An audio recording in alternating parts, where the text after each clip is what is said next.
Welcome back. I am sorry I didn't put up, I don't think I'll have a video up for 2 days in a row, and I'm sorry for that. But I have been doing some work. You see all these? I'm just going to go through them quickly. You might be getting glimpses of what they are. Nah, so I got this sword. I'm pretty sure it's one of the best swords in the game. You can tell me if I'm wrong, but I don't really care. It's amazing. That's the pick that's just about to go. So I've done 3 more picks, and that's the worst one of them. Efficiency 3 and breaking 3. That's probably second best, I'd say. Maybe work pick at least. Efficiency 5 and breaking 3. And then the next pick I did, efficiency 5, fortune 3. And then I did an axe and efficiency 4. You can read it. Efficiency 4 shovel. I did this one. I'd already started it because I'll go through that in a different video, but that's the cow farm over there. So yeah, that's it. It's a cow farm. But I was using it to so I used that to get a little bit of the steak. But then there we go. That's probably the best one I got. Efficiency 4 and breaking 3, silk touch 1. So that's a great shovel. Praise the heavens. So what are we going to be doing today? I'm probably going to be starting to work on the mob system trap system. Actually, oh wait, no, sorry. That's going to be next video, but this video is probably going to be that melon. Yeah, watch me break it. It's going to be that melon farm, sugar cane farm. So I'll work out something for that. But I think we're gonna hop on my just quick creative world and sort some things out there. All right. Okie dokie. See you there. Rightio, we're here. We'll probably do some. You see that over there? I built that. Didn't need to get anyone's help. Very proud of it. Yay for me. But today we're going to be not going to be focusing on any of this. We're just going to be making a simple melon farm. Alright. So, of course, for the melon farm, actually these are going to have to be sticky. Well, we'll just do it 5 long, because I'll try and make the actual thing quite condensed. And then, I guess, the easiest, well, because I'm going to build it as essentially a tower, the easiest way to do this is going to be, let's get 0 redstone out. Hey, how that doesn't work. And actually so we won't, because it's going to make this thing a lot more bulky. So what we're actually going to do is okay, first of all, let's get the dirt. Sorry, I wasn't organizing my inventory at all. So I think that's 5, yeah, so.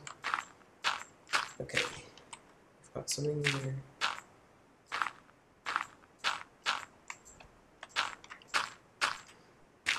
And this is where the melons are going to go. So let's get a diamond hoe.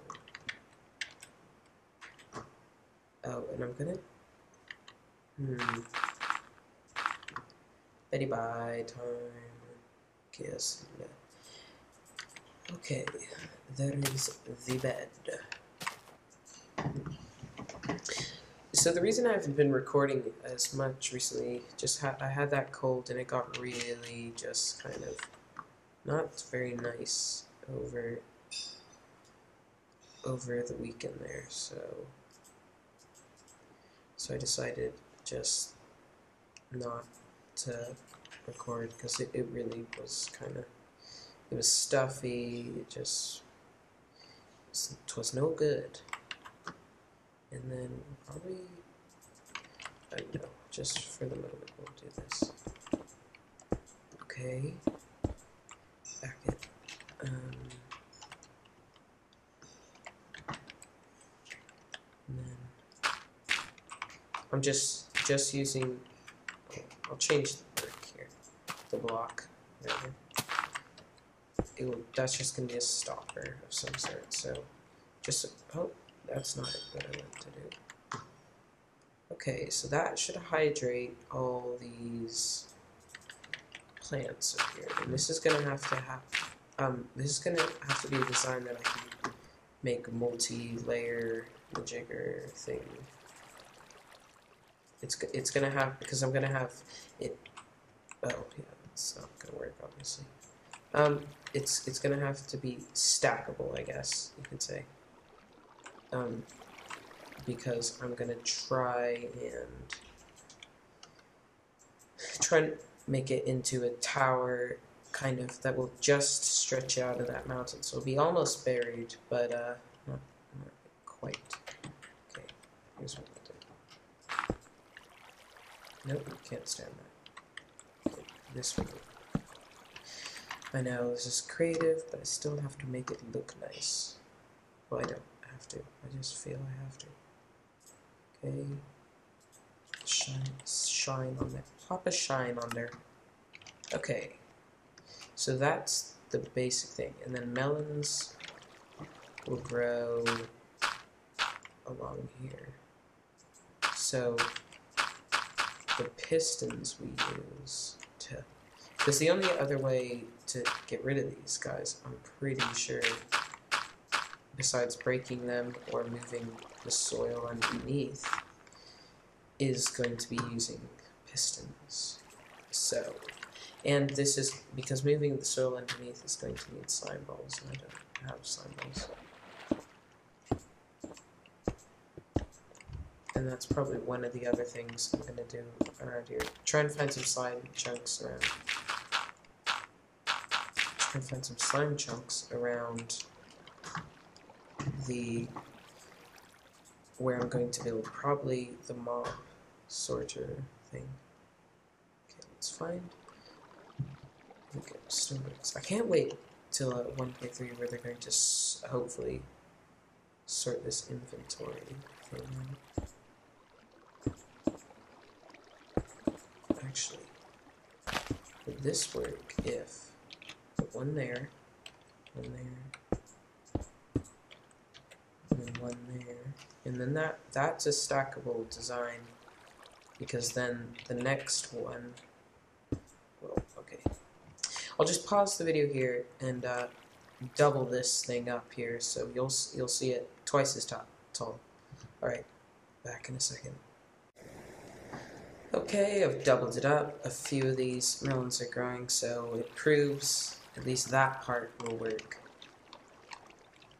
The problem with this at the moment, I think it'd just be easier to do it if I invert these.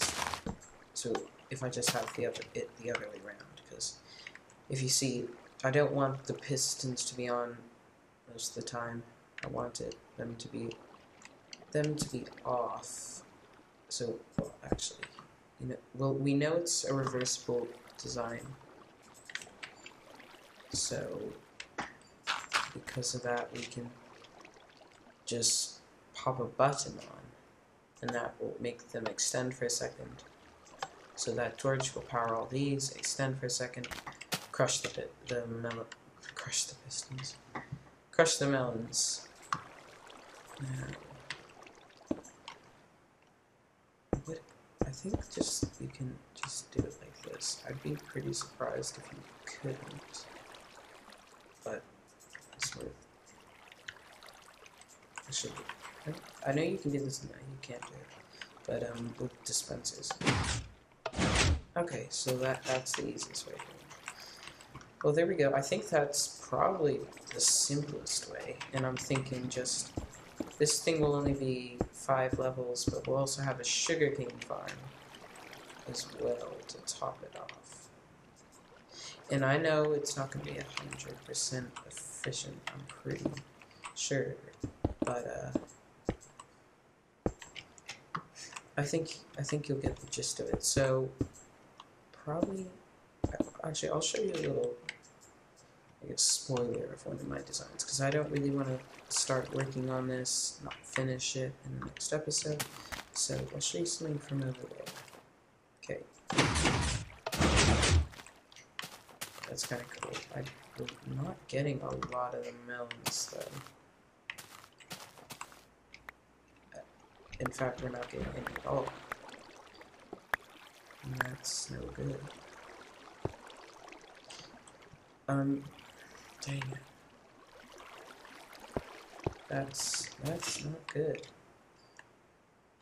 We're actually getting no melons.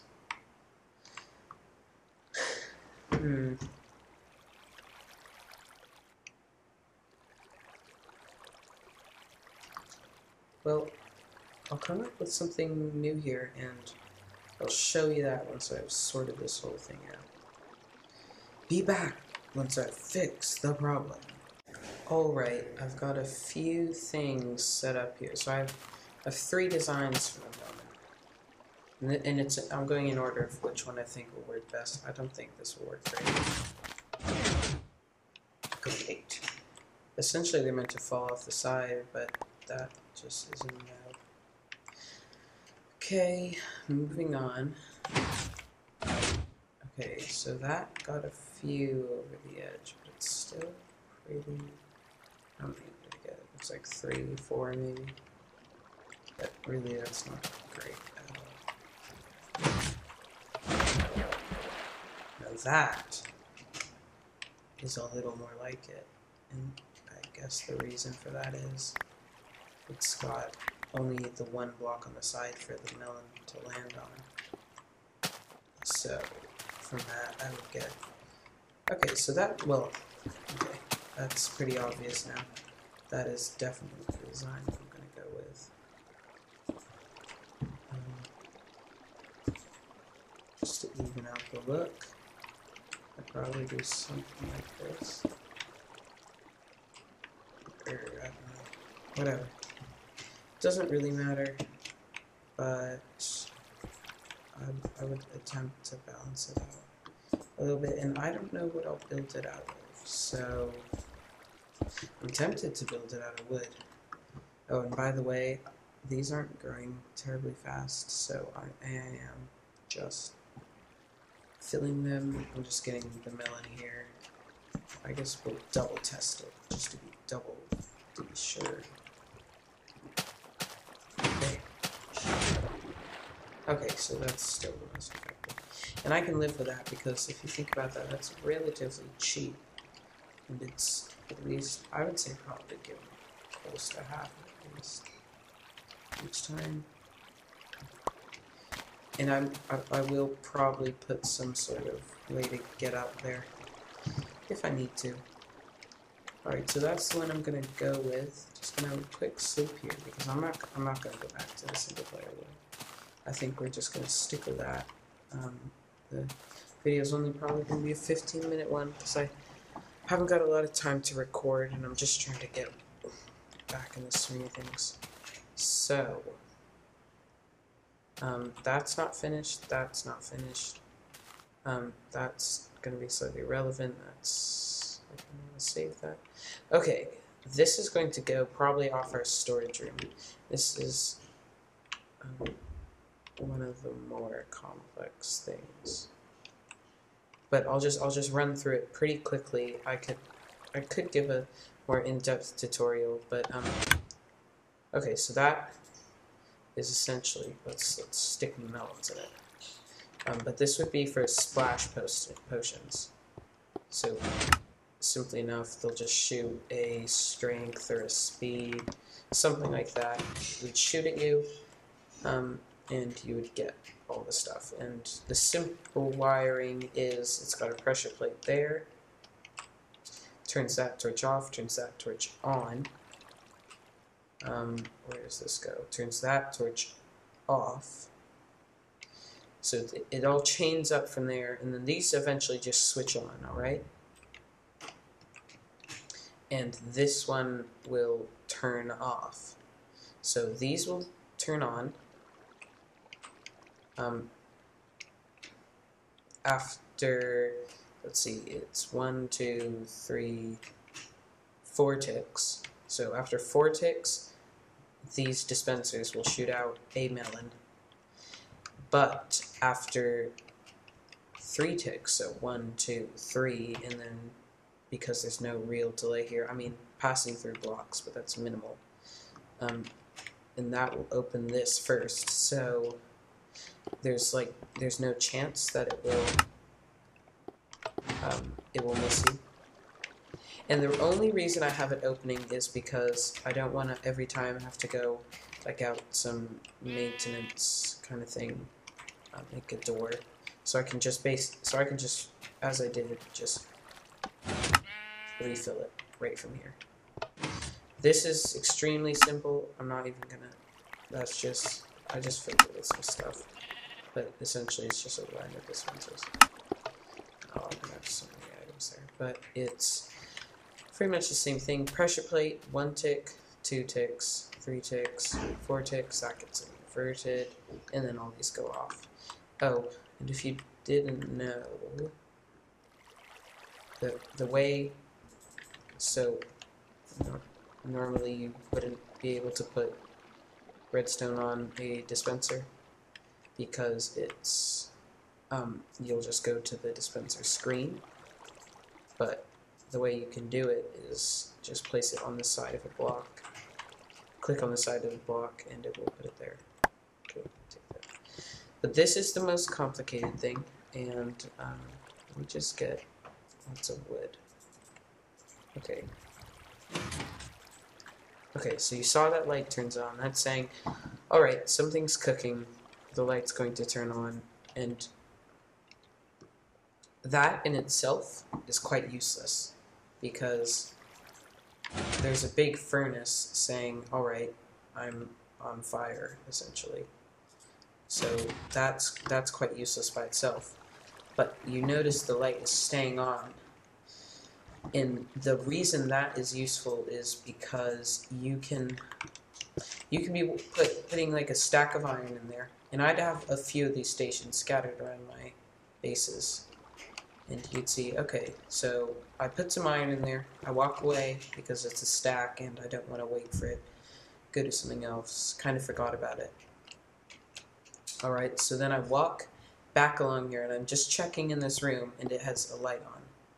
So that's saying, alright, you've got something in there, and in this case it's charcoal. So that's saying, alright, you've got something in there. And the way you, and these will stay lit until you hit the reset, which is saying, I know there's something in there, I'm just going to, either I've picked it up, or I'm going to leave it. So I'm going to quickly explain this, but I could do a full tutorial. Constant power through here, through this block. This is a bud switch because it's this block is powered and this block is diagonal to this one, and essentially all a bud switch is an update detector. Okay, simple enough. So at the moment this is sending power through here, inverting this torch, turning this on, powering this block.